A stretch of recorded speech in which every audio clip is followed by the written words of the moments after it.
Opa, estamos ao vivo, Ao vivo, mais um videozinho. mais um vídeo. Hoje vamos falar aqui do... como chama, Paco? Contágio. Contágio. Porque as coisas pegam, esse vai ser um vídeo contagiante, tenho certeza.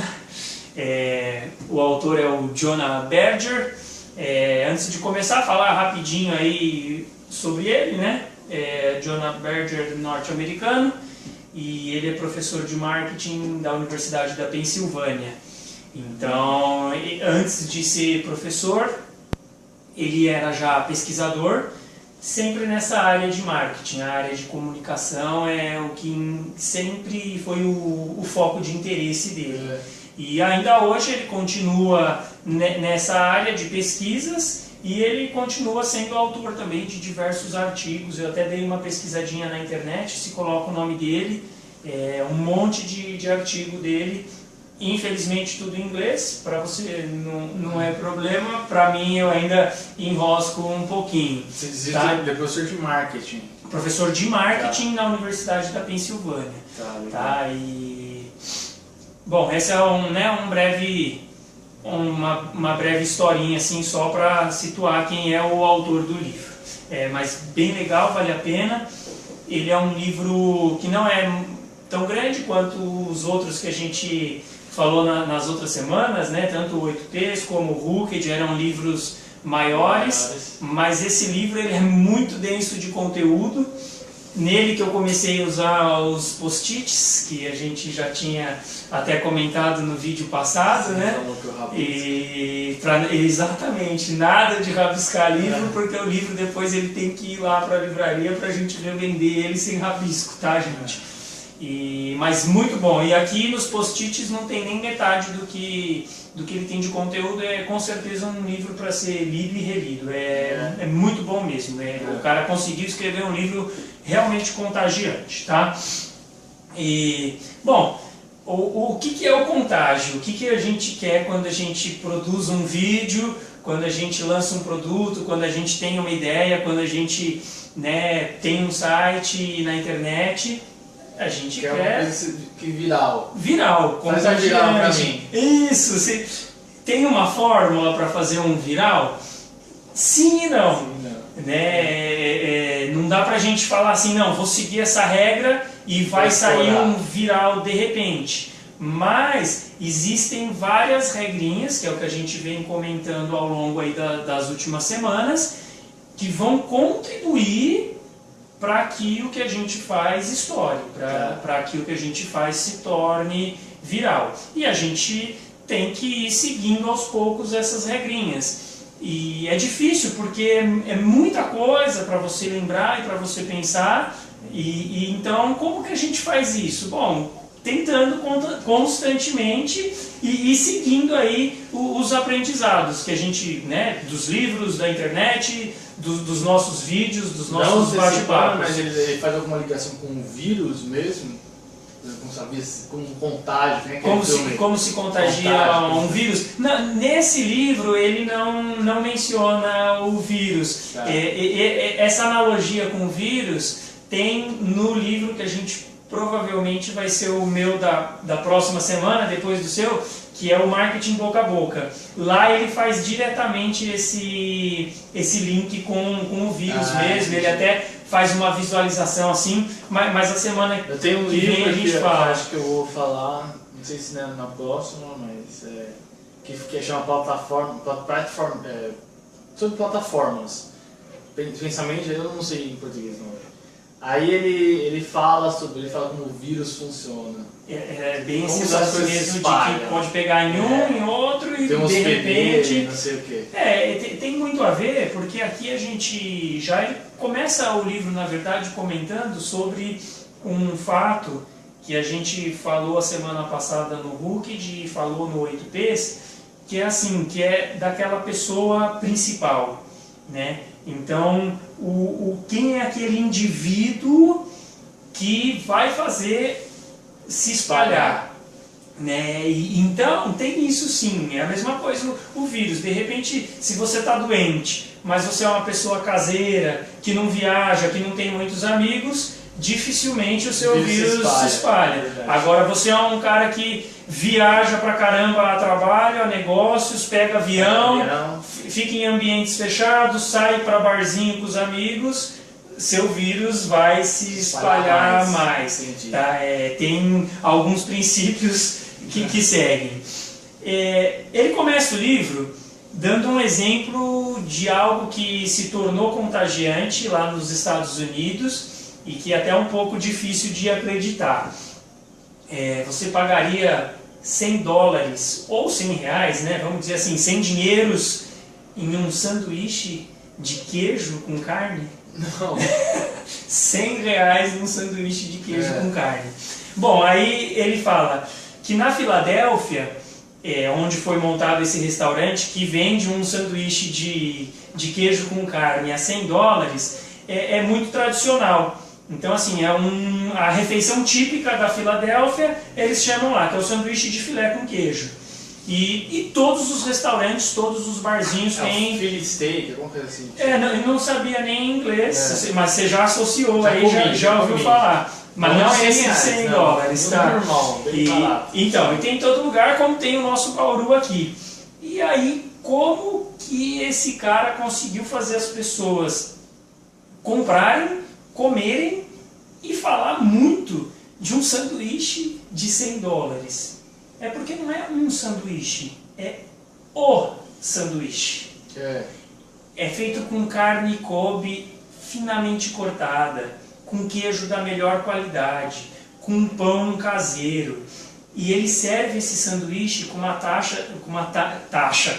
taça de champanhe Veuve Clicquot, sei lá, não sei pronunciar aí, e bem geladinho. Então, assim, ele criou todo um ambiente, uma história para aquele sanduíche e uma qualidade que as pessoas saíram falando, e hoje esse é um dos restaurantes mais lotados da Filadélfia. Por quê? Porque apesar de ser muito caro, e esse é um dos truques, na verdade, porque você não ia falar muito bem de um sanduíche bom, mas num preço médio, $30, 35. Se fosse muito barato, você falaria também, porque o que é barato também gera boca a boca, gera interesse. Mas ele é muito caro. Por que esse sanduíche é tão caro? O preço dele não é só por causa dos ingredientes, é justamente intencional para gerar um zum, para gerar um contágio. Deixa eu ver o que é esse negócio. O que é esse negócio? Ele vale $100 mesmo? Vou pagar pra ver. E depois as pessoas saem dizendo que ele vale $100, né? Então, assim, ele começa já o livro dando um exemplo realmente chocante. Você fala, não, um sanduíche de $100 não é possível, esse negócio vai quebrar. Não quebrou. Por quê? Porque as pessoas se interessaram e começaram a falar desse sanduíche e espalharam a novidade, a notícia e gerou um zum, foi contagiante. E aí ele já dá alguns exemplos também logo de cara de coisas que se tornaram contagiantes, né? Ele fala aquelas pulseirinhas amarelas Livestrong, que teve uma época que era moda nos Estados Unidos, veio para o Brasil, acho que para o mundo inteiro. Iogurte grego, que de grego não tem nada, mas virou moda, né? Ele fala muito também daquela estratégia de gestão Seis Sigma, que eu até fiquei curioso para estudar, que eu não sei o que é, mas realmente tem livros e livros, pessoas e pessoas que falam da Seis Sigma, né? A proibição do fumo nos Estados Unidos e no Brasil, que se tornou algo contagiante, que apesar de ser proposto por lei, então assim, ficou proibido, mas realmente as pessoas gostaram dessa lei e fizeram ela valer, porque, principalmente lei, a gente sabe que se não for algo contagiante, que te interessa, não pega, ninguém cumpre. E aí ele fala né, da proibição do fumo, das dietas das celebridades, e vai dando uma série de exemplos. E aí surge uma dúvida. Basta meu produto ter qualidade, preço e propaganda para ser contagiante? Acho que não. Não, por quê? Porque é fácil. Não, e existem diversos produtos. Quantos lugares você não conhece? Quantos produtos que já foram lançados que tinham qualidade, preço e propaganda e não foram para frente. Né? Quantos barzinhos que a gente foi, que a gente achou legal, achou bom, o preço era justo, um mês depois o barzinho não existia mais. Quantos produtos você já comprou, pô, eu gostei, depois você vai procurar, não fabrica mais. E aí não basta ter essas três características. A quarta característica, e talvez a mais importante que falta para um produto ou uma empresa dar certo, é que ele seja um produto ou uma empresa contagiante.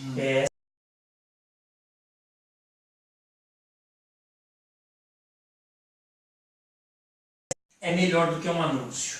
Por dois motivos. Primeiro, porque você já viu algum anunciante ou algum produto falar mal do seu próprio produto? Não.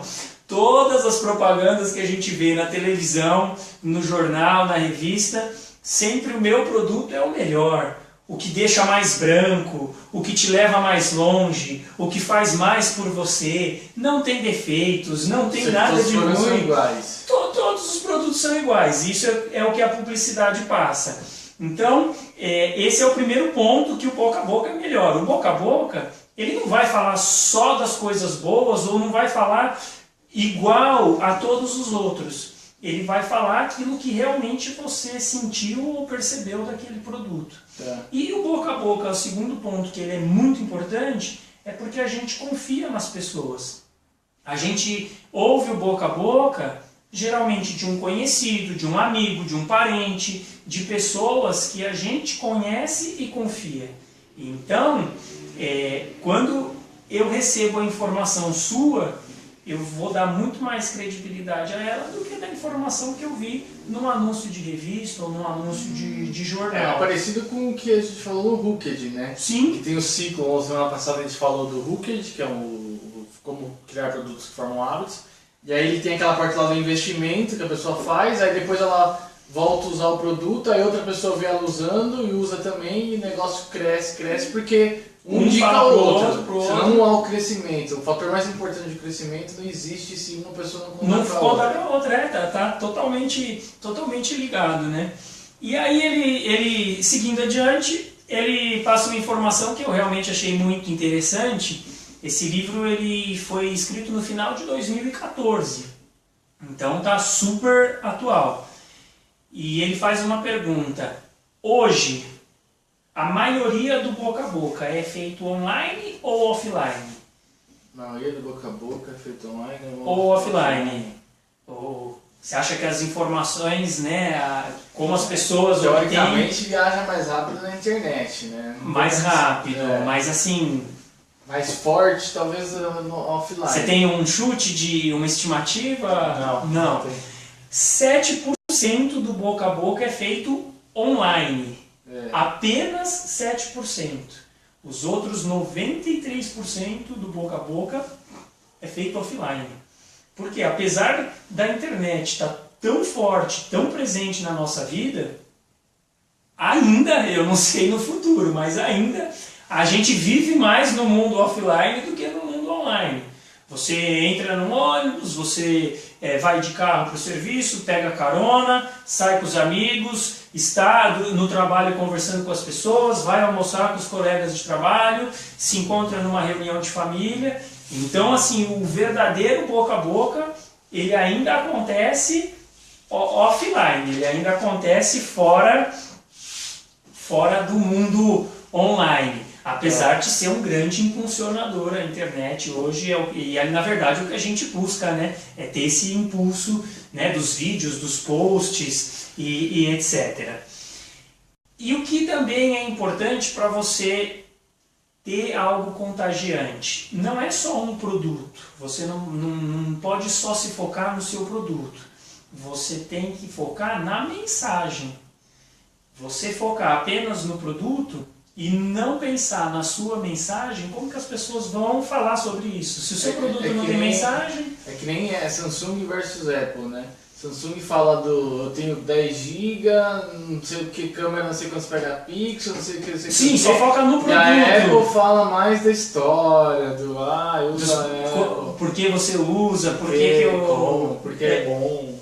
As exatamente... pessoas na época são mais viciadas do que as pessoas... Porque tem uma mensagem, e não apenas o produto... Exatamente, você tem história pra contar, né? É exatamente o que você falou. Você vai conversar com outras pessoas, tem uma historinha. Ó, a Apple, não sei o que, não sei o que, não sei o que. A Samsung não, Você nem lembra de cabeça, né? Quantos gigas, quanto não sei o que. É mais fácil de contar. Né? É exatamente isso aí. E até um exemplo que ele dá pra gente entender bem essa questão de ter mensagem, né? Ele fala assim de piadas, né? Ele fala que tem piada que ela é tão boa que até uma pessoa que não sabe contar piada vai conseguir fazer os outros rir. Né? E aí a sua mensagem tem que ser contagiante nesse ponto. Por quê? Porque se a piada é mais ou menos, um cara muito bom até consegue fazer você rir, mas a maioria das pessoas não. É a mesma coisa do seu produto ou da sua ideia. Se a sua ideia ou o seu produto tem uma mensagem boa, qualquer pessoa consegue passar essa mensagem para frente. Qualquer pessoa vai conseguir contar essa historinha. Contar essa historinha. Agora, mais ou menos igual a Bíblia, que as histórias duram 2000 anos já. Sim, vai passando porque é fácil de lembrar, você se lembra dessa maneira. E passa para frente. Né? Se você falar, não mate tal pessoa porque é ruim, não é uma historinha. Sim, mas você incluiu ali todo um conteúdo. Mate seu irmão, aí você fala Caim, Abel, não sei o que. Matou o irmão, já se lembra. Mesmo se você não for religioso, você vai saber. Vai saber passar pra frente essa historinha, essa vai mensagem, né? Se lembra muito. Eu não sou uma pessoa que estudou muito sobre Bíblia mas sempre, se alguém falar, você associa e começa a lembrar, né? É esse o caminho. É esse o caminho, é você criar uma mensagem que as pessoas possam passar para frente. E nesse sentido de criar uma mensagem, você pode se perguntar, mas qualquer produto ou qualquer coisa pode ser contagiante? Pode ser interessante? Pode ter uma mensagem para passar para frente? E aí ele deu um exemplo, e hoje eu até pesquisei na internet antes de vir para cá, de uma empresa nos Estados Unidos que chama-se Blendtec. Eu não conhecia, eu vi até que já tem no Brasil liquidificador. Acho que eu já ouvi. Blendtec. Blendtec foi criada pelo Tom Dixon. Ele gostava muito de fazer pães em casa e ele não encontrava um bom moedor de farinha, porque ele queria fazer desde a farinha, o processo todo, e não encontrava um bom moedor de farinha. E ele começou a fazer uns testes, pegou uma lâmina, pegou um motor de um aspirador de pó velho que ele tinha em casa e pá, de repente ele tinha um baita de um moedor. E aí ele começou a trabalhar em cima daquela ideia, criou um liquidificador e colocou para vender. Mas não vendia. Ele, mas não é possível, eu tenho certeza que o meu liquidificador é o melhor liquidificador do mercado. E liquidificador é interessante? Não é. Liquidificador, tá bom, todo mundo tem um liquidificador em casa, mas tem marcas infinitas de liquidificador, e o que dá para tornar um liquidificador interessante? Aí um dia um estagiário dele chegou e falou, o liquidificador é bom, não é? É bom. Se a gente colocar umas bolinhas de gude dentro desse liquidificador, ele moe as bolinhas de gude? Aí o Tom falou, não sei, vamos tentar? Só que o estagiário dele falou, não, mas vamos gravar para ver se dá certo. E ele pôs as bolinhas de gude, todo mundo sabe que é uma bolinha de gude de vidro dura, e em 15 segundos moeu, triturou as bolinhas de gude. E eles colocaram na internet. Em uma semana, 6 milhões de visualizações. Aí ele se empolgou. Hoje a Blendtec tem mais de 912 mil inscritos na sua página no YouTube. E aí eu até fiz um comparativo. E a média de visualizações dos vídeos dele é de 10 a 18 milhões de visualizações por vídeo. Com vídeo do que com liquidificador. Só para fazer um paralelo, a Porta dos Fundos no Brasil, que é um dos portais que tem mais acesso e mais visualizações, eles têm uma média de 3 milhões de visualizações por vídeo. E são coisas engraçadas, realmente contagiantes, Agora o cara com um liquidificador consegue 18 milhões de visualizações. Por quê? Porque além das bolinhas de gude, ele já triturou iPhone, iPad, telefone de outras marcas, garrafa. Eu vi um que ele tritura diamante, né? Então, assim, ele conseguiu transmitir a mensagem de ser contagiante. Bem legal. Isso foi bem no começo da internet, né? Foi lá pra 2007, 2006. Por aí. Logo surgiu o YouTube, esses caras já arrebentaram e eu lembro de eles moendo as coisas, mas até hoje eles ficam moendo coisas. Coisas, tem vídeos semanais moendo de tudo. O que for, ele vai lá, o vídeo dele é só isso, é moer algo. Mas por que é tão contagiante? Onde tá a recompensa de você ver algo novo, assim? Então, o que ele vai conseguir moer? O que ele vai conseguir moer, e além disso, por exemplo, não dá um sentimento assim, você fala, meu, o cara moeu um iPhone de 3 mil reais, o cara moeu um iPad de 3.500 reais, meu Deus, o cara tá moendo diamante. Então assim, ele coloca elementos que despertam interesse, né? Ele coloca elementos que vão tornar aquilo interessante de você falar para alguém. Você fala assim, bati banana no meu liquidificador. Isso não é interessante. Agora eu bati diamante. Triturei meu iPhone. Você fala, o quê? Você é maluco? Né? Então, tá vendo como gera a reação? Até na gente, a gente já comenta, já dá risada. Então é uma situação bem interessante. E aí, na sequência do livro, o que ele vai fazer? Ele vai criar 6 princípios principais para explicar como a gente pode trabalhar para criar algo contagiante. Então, ele até brinca, né? Uma receitinha de bolo, né? Mas que são pontos que realmente, conforme a gente vai lendo, a gente entende que aquilo faz muito sentido. Por quê? Porque nos faz lembrar de situações que a gente já passou e nos transformou em agentes contagiadores ou contagiantes, né, daquela ideia ou daquele produto. Primeiro dos 6 princípios, moeda social. O que ele chama de moeda social? É a impressão que a gente causa nos outros ao falar de um produto ou de uma ideia. Porque o que ele diz? E isso acho que tem toda razão.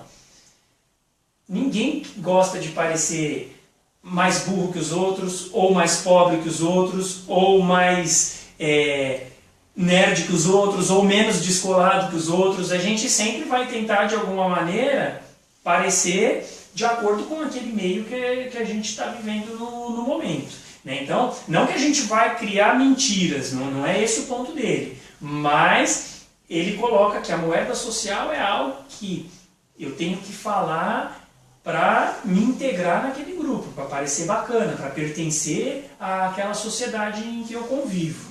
Né? Então, o que ele diz que vai gerar essa moeda social? Coisas interessantes, coisas bacanas, coisas que façam a gente parecer mais bacanas. Parecer melhor. Eu não vou falar para você, não vou compartilhar com você uma informação que eu considero boba, né? Agora, uma informação que eu considero realmente interessante, eu vou compartilhar.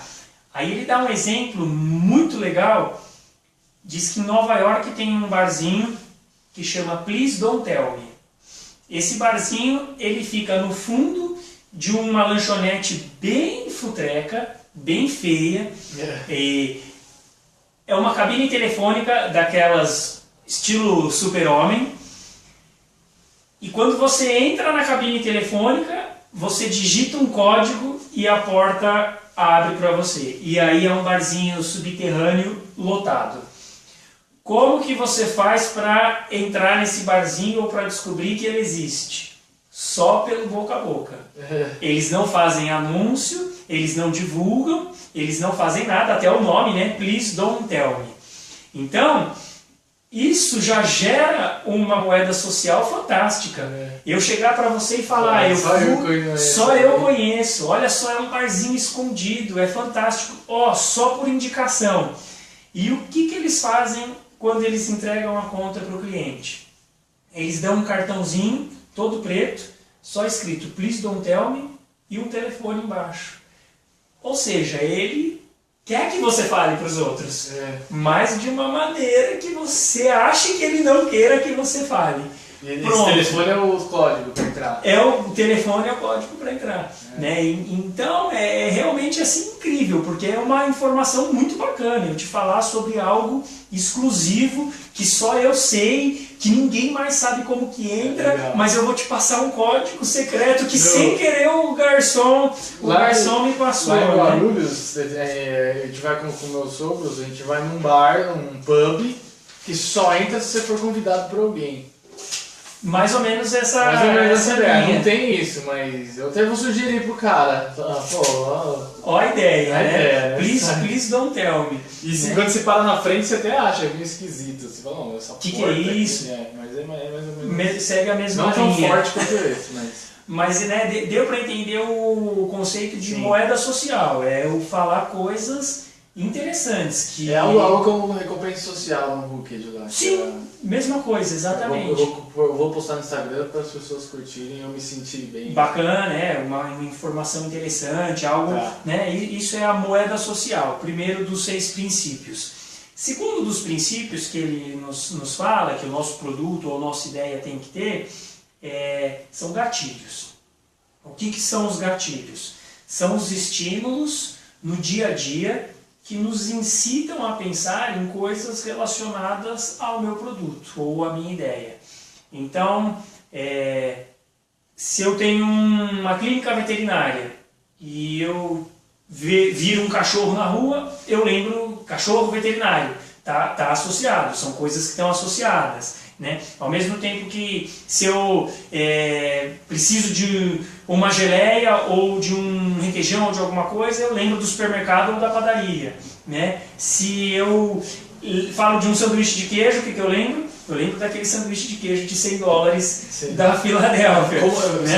Essa semana eu postei um vídeo, semana passada, postei um vídeo sobre a Coca-Cola e quando as propagandas da Coca-Cola eram sempre calor, a gente até comentou isso. Calor, gelo, aquela coisinha assim de mate sua sede. Aí de repente vinha uma Coca-Cola, derramava água em todo mundo, passava aquela sede. Aí quando você estava com sede, a primeira coisa que você pensava, Coca-Cola. É o gatilho. É o gatilho. É exatamente isso. Por quê? Por que ele fala que o gatilho é importante?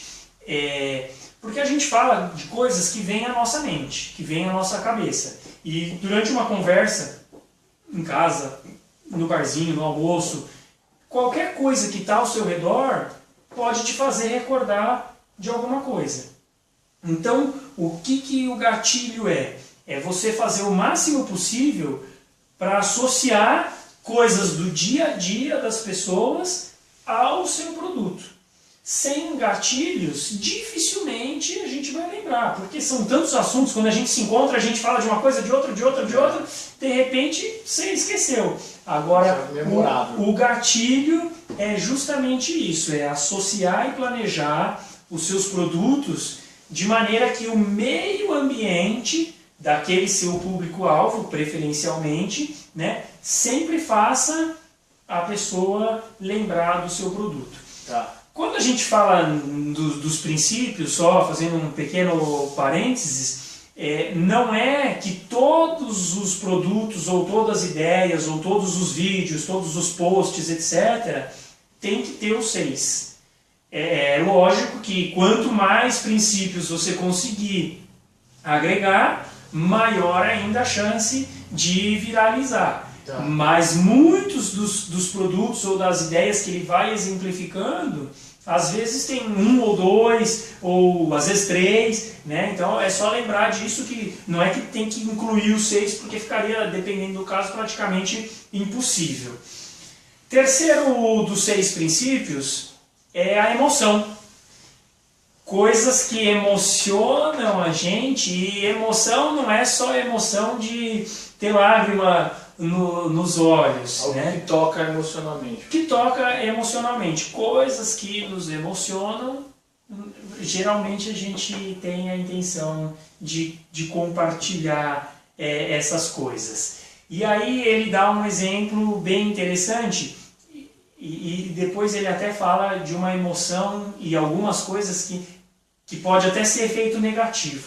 Mas assim, A emoção melhor é a surpresa. É a emoção de algo surpreendente.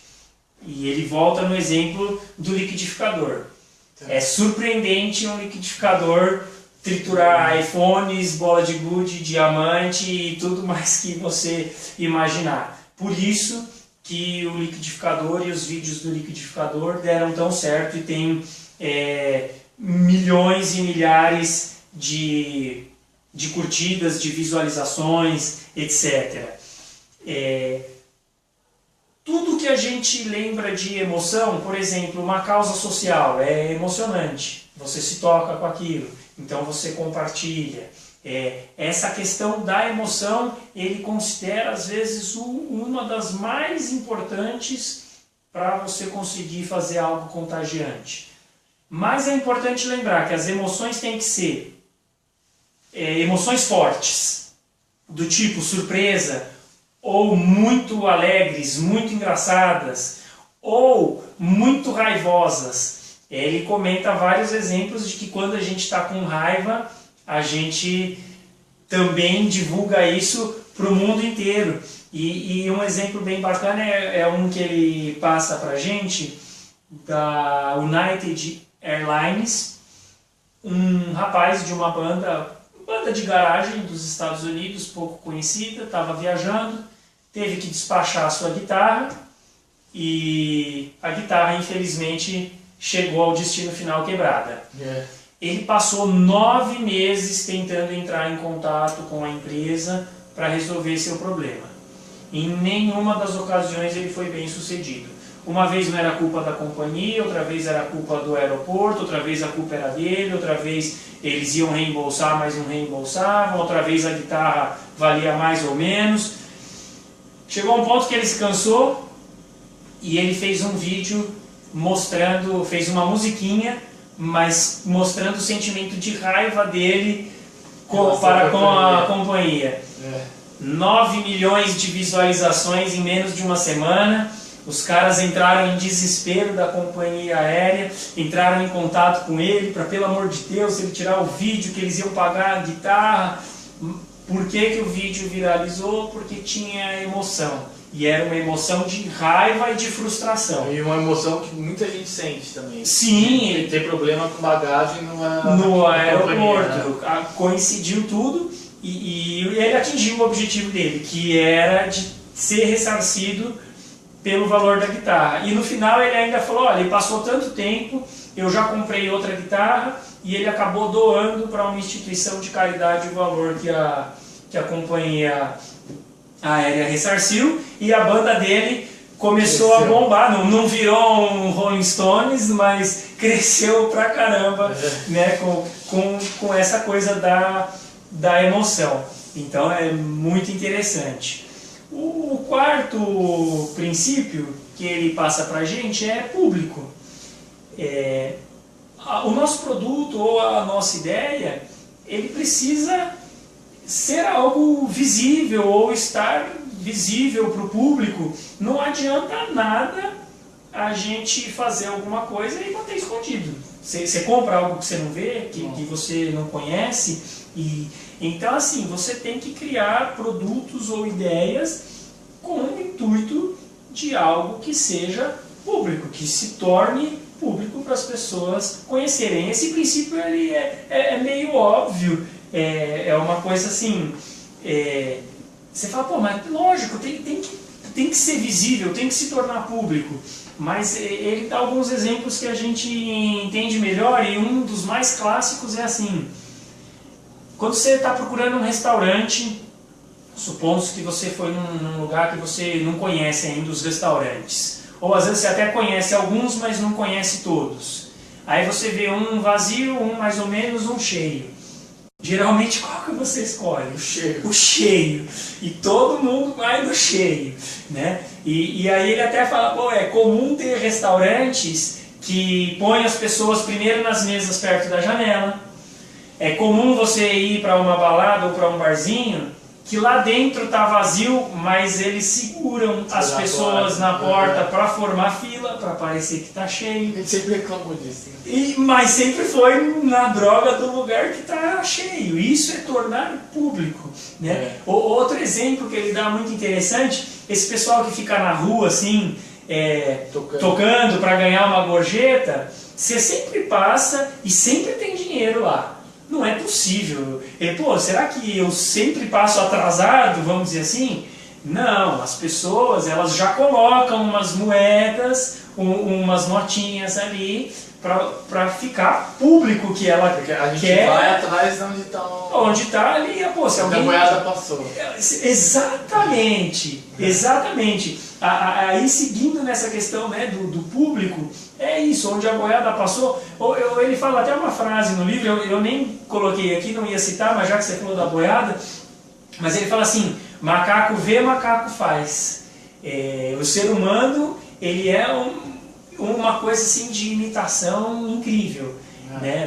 A gente vê alguém fazer, a gente tem a tendência de fazer. Chegou no 8 pesos marketing, acho que sinal de credibilidade lá, que eu já tinha visto uma palestra com o Rodolfo que ele fala exatamente isso. Quando você vai lá para uma página, aí você coloca milhões de curtidas lá embaixo, é muito mais provável que a pessoa compra, porque já um monte de gente já comprou. É a validação social, é algo que está... Exatamente, é nesse sentido.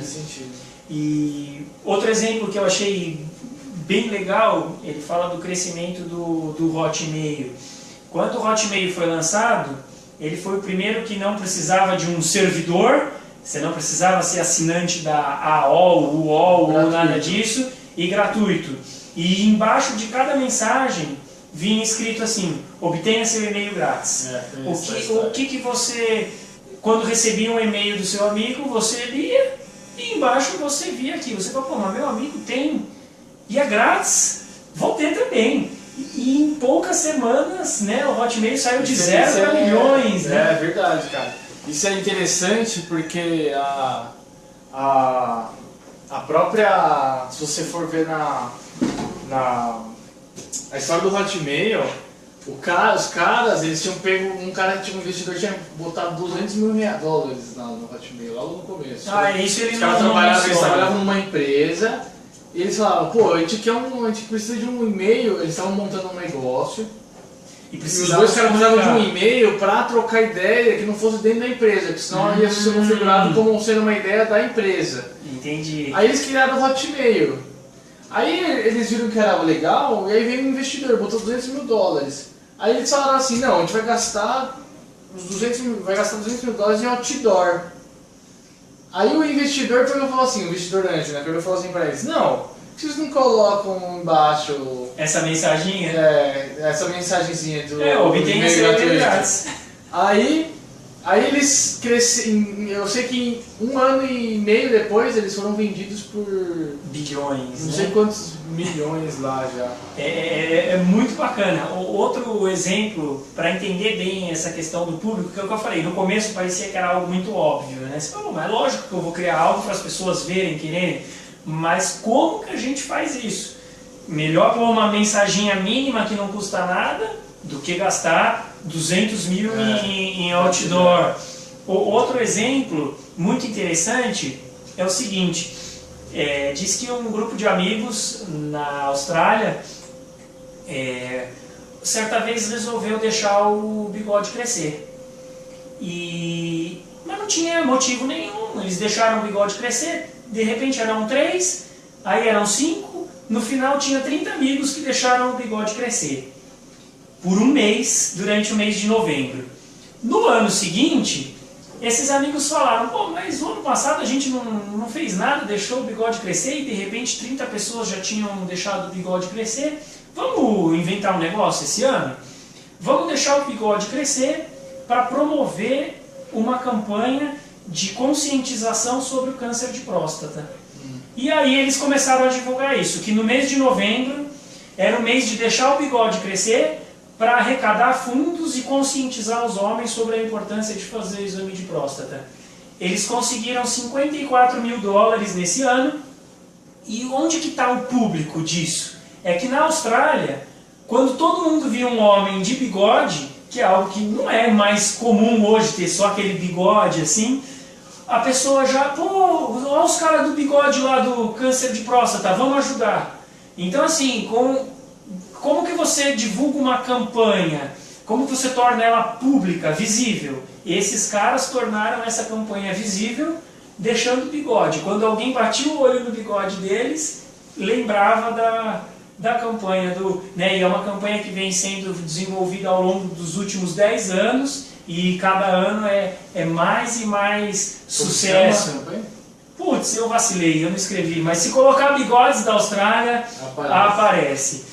Outro exemplo maravilhoso, que é essa coisa de novo da imitação, da validação social, de tornar público. Ele dá um exemplo de uma rede de hotéis, se eu não me engano, a Ibis. Eles queriam conscientizar as pessoas do seguinte, que não precisa trocar de toalha no hotel todo dia.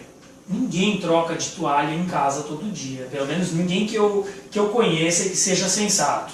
Por que no hotel você tem que trocar de toalha todo dia? E o fato não é só trocar de toalha, é que se você troca de toalha, essa toalha tem que ser lavada. E para você lavar a toalha, você gasta milhões de litros de água. E eles tentaram uma abordagem seguinte. Eles colocaram um aviso em todos os banheiros para as pessoas não trocarem a toalha diariamente para economizar água. Deu um retorno bem baixo, praticamente ninguém se importou com aquilo. Eles falaram, pô, mas não melhorou, mas foi muito pouco. Aí tiveram uma ideia seguinte, eles colocaram uma outra mensagem com a seguinte dizer, 70% dos hóspedes não trocam de toalha todo dia, seja um deles você também. Cara, o negócio foi lá pra cima, ninguém mais trocava de toalha. Com uma mensagem, por quê? Porque as pessoas, não, pô, mas se 70% não troca, eu não vou trocar, vão me chamar de... Mas era verdade? Não, era fictício, mas como, né, com uma mensagem verdadeira de economia de água, ninguém trocou, não, peraí, vamos... E de repente se tornou verdadeira. Essa primeira mensagem que era fictícia se tornou verdadeira. Então mais de 70% dos hóspedes passaram a não trocar de toalha todo dia. Mas por quê? Porque aquele coisa de seguir o fluxo, de ter validação social, é algo que estava público. Essa informação, de repente, peraí, todo mundo deixa a toalha aqui mais de um dia, por que eu vou ser diferente? Então, é muito interessante, bem legal esse conceito de tornar público. Vamos para o quinto dos 6 princípios, é valor prático. Esse também é bem óbvio, mas a gente geralmente se esquece dele. O que a gente compartilha no nosso dia a dia, o que a gente fala um para o outro, o que a gente fala para os amigos, para os parentes, coisas úteis, né? Coisas que têm valor prático. Eu gosto de transmitir informações que vão te ajudar. Eu não vou te falar uma besteira qualquer. Você vai, além de voltar lá naquele conceito primeiro da moeda social, que você vai me achar um tonto ao invés de me achar um cara legal, você vai fazer o que com aquela informação? Nada. Então, a gente tem que passar para as pessoas informações úteis. E a gente tem que colocar isso nas nossas ideias, nos nossos produtos, nos nossos vídeos, né? Então, formas da pessoa poupar tempo, forma das pessoas melhorarem a saúde, forma das pessoas economizarem dinheiro. Então, a gente tem que encontrar maneiras de realçar ele chama de valor incrível, realçar o valor incrível do nosso produto que torne ele algo de valor prático ou valor útil para que as pessoas possam repassar isso. E aí eles fazem um estudo sobre essa questão do valor útil e voltando ao conceito do realçar, né? Acabei de falar, agora esqueci, o valor incrível. Eles fizeram um experimento com uma loja que trabalha com catálogos, vendendo produtos tipo estilo Natura, Avon. E eles lançaram 2 catálogos. Nos dois catálogos tinham exatamente os mesmos produtos e os mesmos preços. Só que em um dos catálogos, em todos os produtos tinha 30% de desconto, 50% de desconto, liquidação, em promoção. Só que era fictício, porque era exatamente o mesmo preço do outro catálogo. Tá. Esse catálogo que tinha essa informação de liquidação, promoção, circulou 6 vezes mais na mão das pessoas e vendeu quase 60% mais do que o outro catálogo. Por quê? Porque ele tinha, apesar de mentiroso, mas era um teste, tá? Era um experimento científico que eles estavam fazendo, mas apesar de ser uma informação mentirosa, ela tinha valor útil. Eu achei, quando eu li, 50% de desconto, deixa eu falar isso pro Bate, deixa eu falar isso para minha mãe, deixa eu falar isso... Então, você tem que encontrar meios, de preferência não mentirosos, né? Mas meios de passar e de agregar valor prático para os seus produtos. Por quê? Porque assim as pessoas vão realmente se interessar por ele. Aí ele dá um outro exemplo, uma regrinha. Essa regrinha eu realmente achei fantástica. Ele chama a regra do 100. Então como que funciona? Vou até ler para não falar besteira. Se o preço é maior que 100, vamos falar em dinheiros, tá? Não importa se é dólar, ele fala em dólares, né? Mas se o preço é maior que 100, descontos numéricos, eles parecem melhor. Então assim, se eu tenho um produto, né, que o preço é maior que 100, é melhor eu falar um desconto, R$20 de desconto, do que eu falar um desconto em porcentagem. Diferente, se o preço é menor do que 100, o desconto percentual parece melhor. Exemplo, uma camiseta de R$25. Se eu falar assim, olha, ela tem 20% de desconto, soa muito melhor do que eu falar que ela tem R$5 de desconto. Entendi. Entendeu? Você fala, nossa, olha, 20%. 20%, você fala, nossa, é muito desconto, 20%. Agora, tem R$5 de desconto. 5 conto não é nada, né? Agora, se eu pego assim e falo um notebook de R$2.000, esse notebook de R$2.000, ele está com um desconto de 10%. Pô, só 10% não é nada. Mas eu falo assim, não, esse notebook ele está com um desconto de R$200. Aí você já transformou aquilo que a gente falou, transformou a sua informação em uma informação incrível, em uma informação útil, que a pessoa vai ter vontade de transmitir. Então, às vezes é isso, é só uma questão de saber apresentar a sua informação para que ela se torne interessante. Tá. E eu achei muito bacana. Por quê? Porque eu não preciso modificar o meu produto. Eu só preciso descobrir um jeito de transformá-lo em algo que seja interessante para as pessoas passarem essa informação adiante. E agora, chegando aí ao último dos 6 princípios, é transformar tudo em histórias. E isso a gente está falando em absolutamente todas as nossas conversas, né?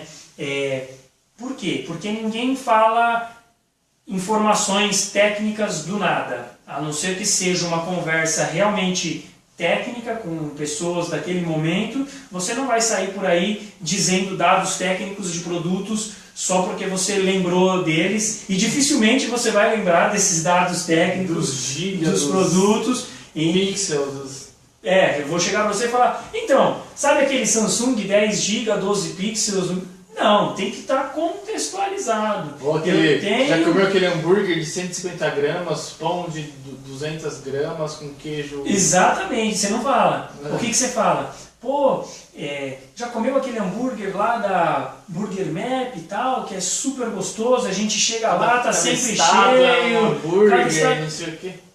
Gerou uma história falando do restaurante. A parede é assim, o lugar é assim, ser atendido assim. Ou então você fala no seu Osvaldo que o cara ele não te atende quando tem um limite de hambúrguer. E aquilo, por dia pronto, o balcão é pequenininho. Pequeno, não aceita cartão e é isso.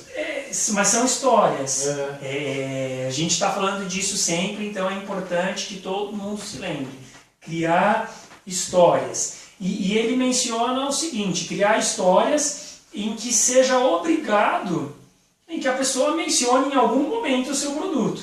Então, não adianta também você criar uma ficção e esquecer de ter o seu produto incluído, né, nessa história. O que a gente falou aqui, os casos que a gente falou, vocês viram que a gente falou o nome dos lugares. E então, crie histórias, crie situações em que gerem histórias para que as pessoas contem essas histórias, mas em algum momento mencionando a sua marca, ou o seu produto, a sua ideia. E aí ele dá alguns exemplos. Um exemplo que eu achei bem bacana e que a gente até vê faltar muito isso hoje em dia é de um rapaz que comprou um casaco. Eu não anotei o nome da empresa aqui, mas comprou um casaco nos Estados Unidos e o casaco em pouco tempo, infelizmente, o zíper quebrou. E ele já falou assim, puxa, vou ter que ligar para a empresa para ver se eles trocam, mas não vão trocar porque nenhuma troca, é uma droga.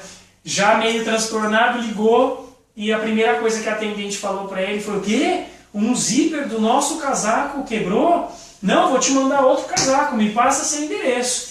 E ele falou: mas quanto que vai custar isso? Nada, pelo amor de Deus, é grátis. Um zíper do nosso casaco quebrou e a gente não pode aceitar uma situação dessa. Toda vez que ele fala de frio, que ele fala de blusa, que ele comenta com alguém, ele vai contar essa história que ele já foi ligar para atendente porque o serviço era ruim e tal, mas a cara surpreendeu ele falando que ia enviar o casaco grátis. Então é isso, são 6 princípios que a gente viu aqui no livro, Contágio, porque as coisas pegam. Realmente, falando de cada princípio, a gente vai percebendo que são similares a outras coisas que a gente já falou. A gente tem falado no Hooked, em outros livros, no Conrado do 8Ps. São coisas muito parecidas, mas a gente fala da recompensa social, a gente fala dos gatilhos, a gente fala das histórias, que a gente tem falado em todos os livros, na verdade. Sim, e eu acredito que se é algo que se repete em diversos autores, em diversas fontes, é porque realmente são coisas importantes, que fazem sentido e fazem significado, né? Bom, esse foi o livro de hoje, o bate-papo de hoje. Curtam, compartilhem, inscrevam-se nos nossos canais para todo mundo ter acesso a esse monte de informação bacana que a gente está passando. Semana que vem, eu estava em dúvida que livro que eu vejo, ainda estou em dúvida, mas eu acho que eu vou fazer a semana de 4 horas, o Corpo de 4 Horas do Tim Ferriss. Que é o mesmo autor do primeiro. Que ele fala, não tem muito a ver com o fato com a empresa, mas tem a ver com o empreendedor, porque o empreendedor é alguém sem tempo, né? Sim. Então a gente não tem tempo de cuidar do corpo, não tem tempo de fazer nada, e o Tim Ferriss vem sempre com essas sacadas de como você aproveita, ser mais efetivo otimizar no seu tempo. E aí ele fala de como você consegue perder 9 quilos em um mês, sem ser sacrificante, sem fazer exercício. Opa! Mas já, não, então é desse E aí o livro é grosso, por isso que eu não sabia se eu ia fazer ainda não, então ainda estou lendo. Eu tenho outros livros que já terminei de ler, mas esse eu estou ainda quente na cabeça. Tá. Então ele tem 900 páginas, mas ele já é, ao contrário do que você falou no Conrado Adolfo, ele já é muito assim, leia só aquilo que te interessa. Ele já te dá essa dica logo no começo, então talvez eu já fale só daquilo que me interessou. Show de bola. O livro inteiro ser interessante, mas... É isso aí. Beleza? Então até a semana que vem. Até semana que vem. Um abraço para todo mundo. Valeu, Bate. Valeu. Até. Valeu.